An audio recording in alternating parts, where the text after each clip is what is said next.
Le premier livre des rois, chapitre 19.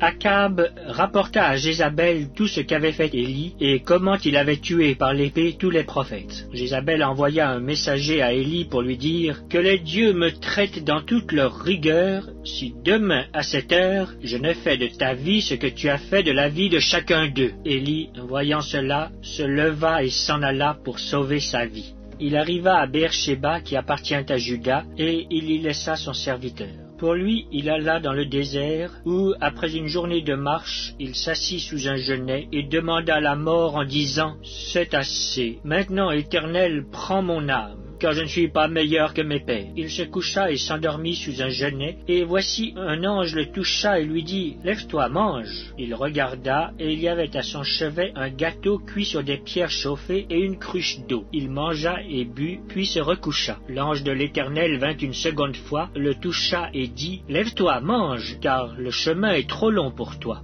Il se leva, mangea et but, et avec la force que lui donna cette nourriture, il marcha 40 jours et 40 nuits jusqu'à la montagne de Dieu à Horeb. Et là, il entra dans la caverne et il y passa la nuit. Et voici la parole de l'Éternel lui fut adressée en ces mots. « Que fais-tu ici, Élie » Il répondit « Je déployais mon zèle pour l'Éternel, le Dieu des armées, car les enfants d'Israël ont abandonné ton alliance. Ils ont renversé tes autels et ils ont tué par l'épée tes prophètes. Je suis resté, moi seul, et ils cherchent à m'ôter la vie. » L'Éternel dit, « Sors, et tiens-toi dans la montagne devant l'Éternel. » Et voici, l'Éternel passa. Et devant l'Éternel, il y eut un vent fort et violent qui déchirait les montagnes et brisait les rochers. L'Éternel n'était pas dans le vent. Et après le vent, ce fut un tremblement de terre. L'Éternel n'était pas dans le tremblement de terre. Et après le tremblement de terre, un feu. L'Éternel n'était pas dans le feu. Et après le feu, un murmure doux et léger.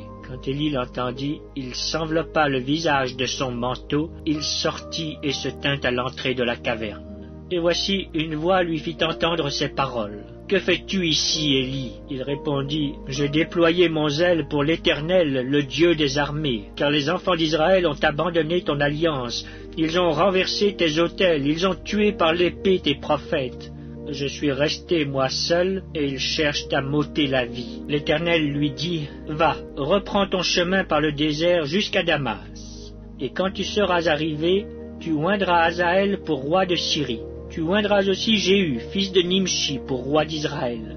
Et tu oindras Élisée, fils de Shaphat, d'Abel-Méhola, pour prophète à ta place. Et il arrivera que celui qui échappera à l'épée de Hazaël, Jéhu le fera mourir. Et celui qui échappera à l'épée de Jéhu, Élisée le fera mourir.